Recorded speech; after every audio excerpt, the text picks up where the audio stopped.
And we're back with White House Chief of Staff Denis McDonough. Dennis, thank you so much for coming in. Thanks for having me, Major. Your colleague in the White House, John Podesta, told Bloomberg something interesting recently about the Governor Chris Christie scandal. Quote, "I think it's a killer, really.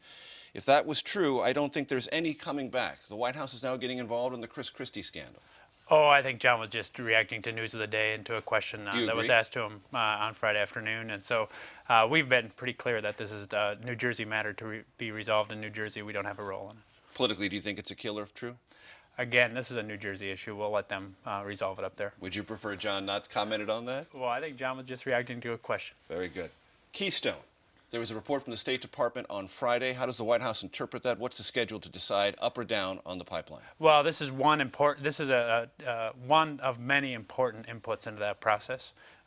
It's an important one. How close are we to the end? Well, I'm not going to prejudge that right now. What's important, the president laid out last summer in a speech at Georgetown his standard for what he thinks should govern the decision on Keystone, which is that it should not significantly exacerbate what is a significant climate change crisis we face in this country. Very chilling story in the New York Times today about the impact of climate change on droughts in the West, California, which is now seeing some pretty serious developments as a result of climate change. So we'll be looking at that.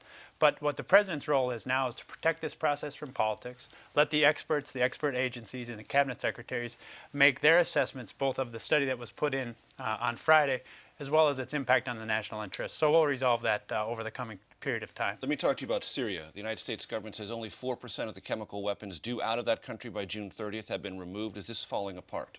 Not falling apart, but we would like to see it proceed much more quickly than it is, Major. This is a very important development. We've seen one of the world's largest stockpiles of chemical weapons not acknowledged until last summer.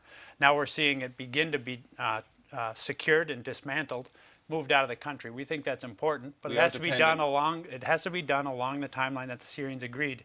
Secretary Kerry has raised this with his counterparts as recently as this morning in Geneva. We'll keep pushing on that. And we're dependent on the Russians to exert their influence, are we not? Well, we're not dependent on anybody in particular. We're going to make sure that the Syrians live up to their obligations. They have an obligation to the international community to do exactly what they said they'd do. Or what? Well, I'm not going to get into any or what's here, Major, but they ought to do exactly what they said they'd do. Speaking of Russia, how do you feel about security at the Winter Olympic Games? What's the latest the president's been told? Are Americans and will Americans be safe? We are tracking this very, very closely, as you would expect. You've heard the president talk about this and Jay extensively, obviously with you and your colleagues. We are in close touch with the Russians. When we get new information, we share it with the American people. What our request is not that people do not travel. In fact, we have said that people could travel to the Olympics. We just want them to stay in touch with the State Department while they travel.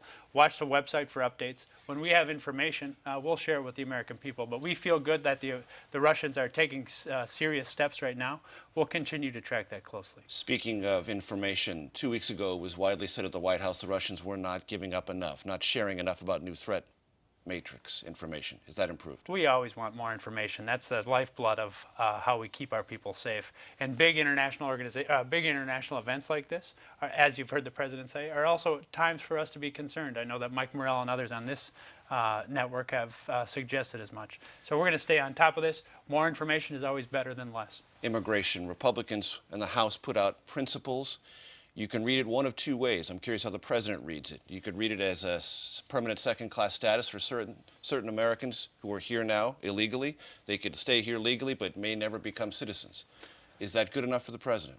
We're not going to jump to any conclusions on this. You know the president's principles, which is that we ought to see a pathway to citizenship for people. We don't want to have a permanent separation of classes or two permanent different classes of Americans in this country.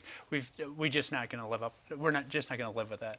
So this is an important first step. We'll see how this plays out. Our job now is to stand back, see how the House Republicans handle this, and I think we see some important progress here. We'll see how it plays out. But it sounds like you're saying House Republicans need to evolve to that position where it's citizenship at least eventually, or it's no deal.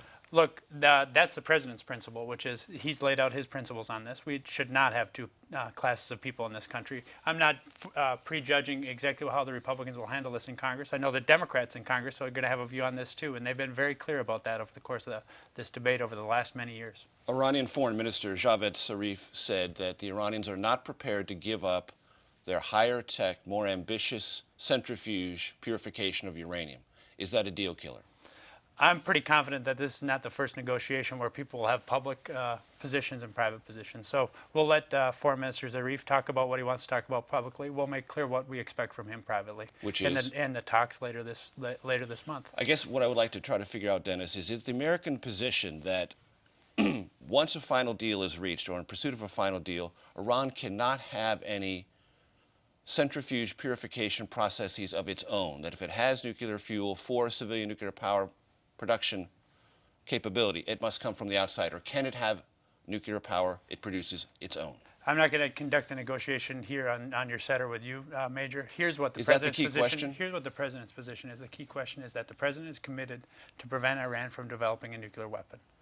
That's what he has made clear to the American people over the course of these last many years.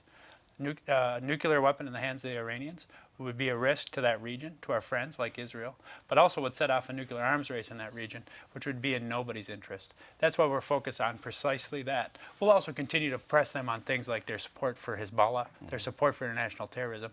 But in the first instance, I'm not going to get into that debate with you or the negotiation with you here. Last question. The President talked about Trade Promotion Authority in the State of the Union address. The very next day, Senate Majority Leader Harry Reid said, "I'm against fast track. Everyone would be well advised just to not push this right now." Everyone, does that include the President? Is he going to back off? Well, the President's been very clear about the trade agreement with our Asian counterparts, the TTP, as well as the trade agreement with our European friends. Think about what trade means for the United States economy. Each $1 billion in additional trade means 4,000 to 5,000 additional jobs in this country, jobs that are paid at somewhere between 15 and 18% more than the average wage. If you just take the agreement with Asia, when we're able to solidify that agreement, that means as much as $130 billion in additional exports a year to those countries. So we think this is really important. Senator Reid has been a great friend of the President's. We'll continue to work on this. His position on trade has been clear from the beginning. Will the President get on the phone and try to persuade the Senate Majority Leader otherwise? The President will continue to work on this. He'll use the phone and use other means, as he has over the course of this week, to do things like create additional opportunity for working class Americans. He'll do it again later this week with creating increased access to wireless education opportunities for U.S. students. Denis McDonough, White House Chief of Staff, thank you very much. Thank you, Major. And we'll be right back.